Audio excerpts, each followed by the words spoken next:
a Broomfield man is now in the hands of a jury. Daniel Krug is accused of murdering his wife at their home. He was arrested after Christelle Krug was found dead inside the garage in their home December 14, 2023. Denver 7's Colin Riley was in the courtroom today as the case was handed over to jurors.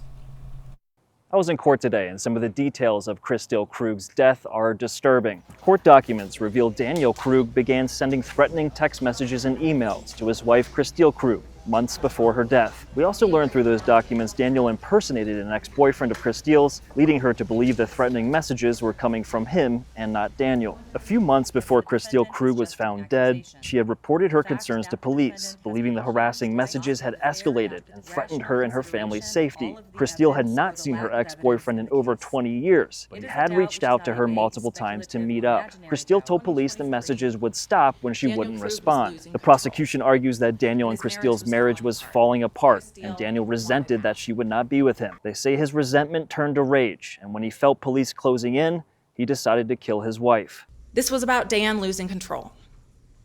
He was not in love with Christelle, and that resentment had turned to rage by the time we get to December 14th. Think about what he did to her. You don't do that to somebody you love. Think about the absolute nightmare and hell that he made the last few months of her life. The defense argues there is no proof that Daniel killed Christelle, as no blood was found on his clothes or his vehicle. They say her body was moved, and it would have been impossible for Daniel Krug to keep blood from getting on his clothing. They also say the police investigation into the murder was lazy. We know the physical evidence, and there is an enormous disconnect between that and the circumstantial picture the prosecution wants you to believe.